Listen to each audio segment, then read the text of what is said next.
He's here, but King David is here at Radioregent. So how have you been? I'm been cool. You didn't be Yeah. Yeah. So I've been doing some research on your music, and I didn't realize you had so many albums. I dug up about 30 albums, including 7 inches, 12 inches, Yeah. and the Charlie Roots. It's a lot of work out there. Yeah. Where can the fans purchase your music? Well, most of the stuff, the stuff in it from the last 20 years, you can purchase on iTunes, All right. CD Baby. You can go to all these places, Amazon, Okay. and you can 99 cents for a song and $9 for an album. Right. So you can put those things down there. That's fair value for a lot of good music. Like we used to say, when we go to a good party and we saw a good artist for a really low price, we used to say $15, but we got $100 worth of entertainment. This is beyond. David Rudder's music to me is very spiritual to me. He is the artist who bridged soca, calypso, and soca. In my view, he's the testament of modern day soca. He brought the cross-pollination to the music with a little Afrobeat, a little soca, a little reggae, a little soul, a little samba, a Latin groove in the mix, and we love that. And I didn't realize King David was so funky too. I pulled some tracks and I go, wow, this man had it down pat. And I saw David Rudder a few years ago at the Caravana event on a Saturday. We were down at Ontario Place, and I had my 2 daughters with me. They're grown women now, and you took that time out to say something inspirational to them, and they were just like unbelievable. They came home and they, Mom, we met King David Rudder, and he spoke to us, and they were starstruck. And you said something, I can't remember what it was, so many years ago, but the kids, they take these things with them and they nurture it, and wow, I was really proud of that moment. You give us that few minutes after your concert. That's not a problem. Yeah, and I go, wow. And when I got this show, I go to sleep at night thinking, how could I improve and what angle I could bring.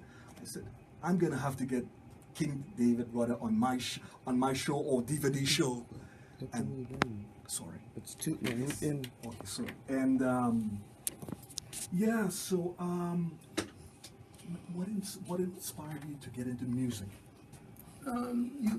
Music got into me. Oh, okay. So it wasn't like I had a choice. One of the lucky things for me was that from a very early age, Okay. at the age of 9, the first time I stepped on a stage, Right. I felt very comfortable. Okay. So I knew that that's what I wanted to do. So from that very beginning, at the age of 9 Right. to now, I'm living my dream. Music in the blood. Yeah. All right. And they said, I read something in an article, in the Charlie Roots era, Tambo was the lead singer and he got ill. Yeah, I was a freelance singer. Oh, okay. And they asked me to come and fill the spot for a while, temporarily, till he comes back. Okay. And after he came back, Pelham Goddard was the arranger of the band. Right. We had a good rapport, Okay. and we started to do songs together. So I decided to stay with the band. Okay. So that's how that happened. But from when I look at that path, you blazed the trail because you fit in there and just took off like wildfire. Yeah, well, I was known in Trinidad because I used to travel doing my own songs and so on. Okay. So that's how they knew me, and they said, well, what about David Rudder coming in to hold the fort? Right. And that's how it happened, because I was already doing my own thing on my own. Right. So you just fit right in. Yeah. Like a nice glove. Now, you won, probably still the only man that won the 3 titles in Calypso. Yeah, well, in Trinidad, there's the whole essence of competition is still very strong. Right. So everything in Trinidad is a contest. The best soca singer, the Carnival Calypso King, Right. the Road March is the most popular song. Right. So there are competitions for all these things. And Right. the year that I did the Bahia Girl and the Hammer, Right. I won the crown, I won the Young Kings, I won the Road March, the winning steel band played my song. Wow. So it was kind of like phenomenal. It never happened before, never Right. happened since.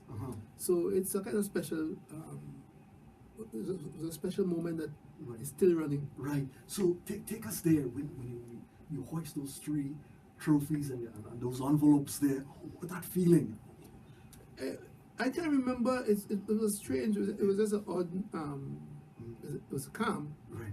It was a calm. That's all I remember. Okay. But to say it was like I felt like I was over the moon or anything like that. No. Okay. It was just like it took time to sink in. Right. Right. But by the time it sunk in, because I was doing performing over 20 years before that happened. Right. It was just another stage in the journey. Okay. It's not like somebody who, like a young artist now, who they break and they just become famous and Right.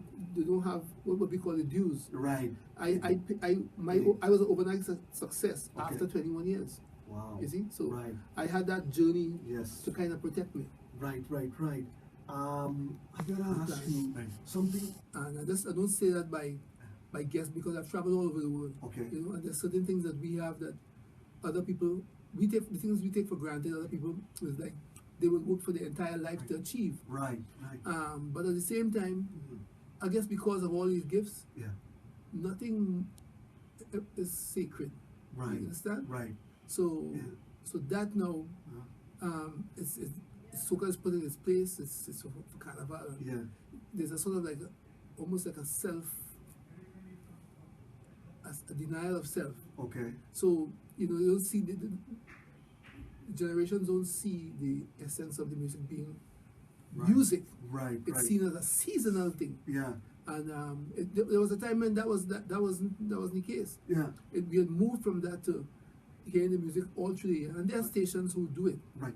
but the part of the mentality still is Yeah. it's seasonal, Yeah. and then the young artists do now follow the mentality and Yeah. create things Right. almost like they create to do a here season. that Right. exemplifies and just reaches out to the world other than Caravana? Like, would you do an album? Would you? I don't think about Caravan in that sense because and funny enough, most times at Caravana time I'm on the road somewhere else in the world Yes, traveling. of course. The thing is that I see music as beyond the season, beyond the festival. I create the energy of the festival, but I also create music that you can reflect on. Because at the end of when the festival is over, we come back to our real lives. Yeah, of course. So I see it as myself as just creating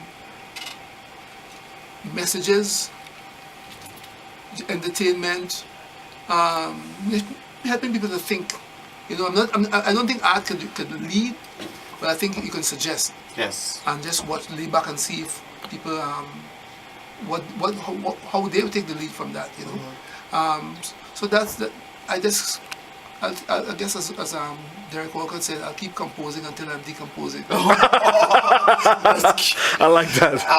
I got to study a little bit of David Ruther, the icon, this week, and I was just kind of blown away, not just because he has an extensive discography, the spirituality and the broad sense of music knowledge he kind of inflects in his music. And I also liked the fact that some of his music brings credence to some of social justice issues. They might be in Trinidad, but they're also prolific here in Canada, like poverty, losing mental illness, social justice issues about not fitting in or not liking ourselves. So I was pretty blown away about that, and I want to know, because you're well traveled, what brought you to some of those things? Like like social justice issues. Well, Calypso is based on the essence of Calypso is social. It's like a song, editorial in song. Yes. You sing a newspaper article. Oh, okay. That's what the essence of Calypso is. So Yes, that's So true. every story, every event, everything that takes. If you want to know what happened in 1944 and you hear Calypso, you could know what events took place in the world at that time. Yes. So there was always that element in the calypso art form. The other thing is I love history. It's one of my It shows favorite in your music. subjects. So Yeah. I absorb everything around me and record everything. So I could always just refer to something that's in the back of my head. Now history is not that important. No. Everything is for the now. And so there's a very, like today popular music can be, you know, in the world of that short attention span. That is very short. You can see it with your kids in the car, and they keep changing the channels every seconds. And internet, like Yeah. they have Facebook open, Instagram and Twitter. That's the world today. So Yeah. so you still have to do the work, because at the end of the day, at some point in time, they will get into a certain situation where the work will help them through, you know. Yes. So I just write the songs and You're a great songwriter. I like that one Baja Girl. Like I thought Bahia. like, Bahia Girl. Yeah. I mean the rhythm,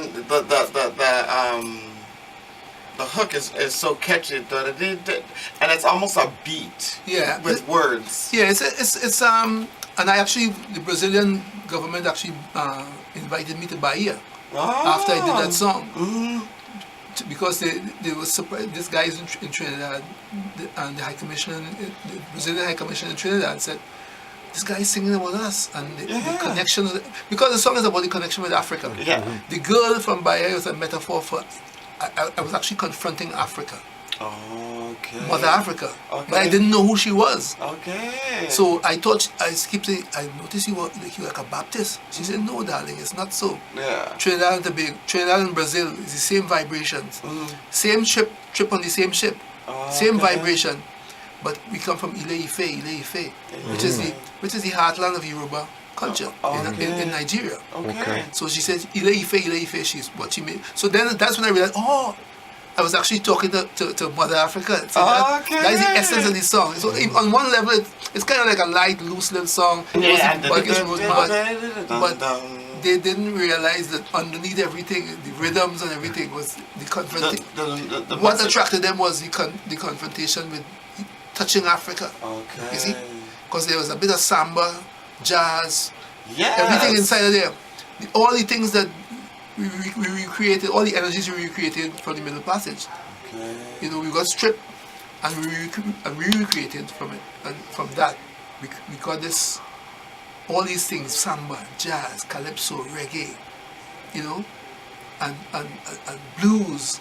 Yes. So all these things we re-energized the element out of the tragedy of the Middle Passage, you see? Okay. So that song embraced all those things. And that's the reason Yeah, why because it catches people up to, even today. Yeah, because I remember listening to it the first time, and I thought, what spoke to me and jumped out at me, this is another Roy Ayers. Like I like Roy Ayers and his niche to create rhythm. Yeah. And I was like, what? Get out of town. And I played it a few times, and I found my head bobbing to the music. And then the song changed over to YouTube lyrics. And I was like, oh, okay. So I started reading the lyrics, and I thought, this guy is brilliant.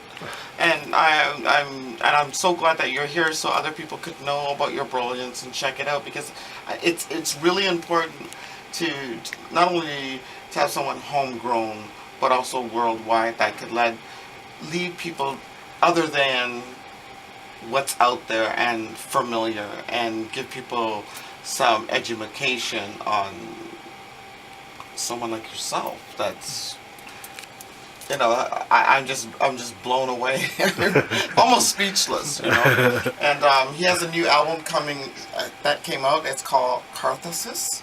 And his feature track is Wrong. Maybe we'll... Wrong is not on this one. But it's not on this album, but check out Wrong. It's on YouTube. And we might hear it in some of the festivals this year.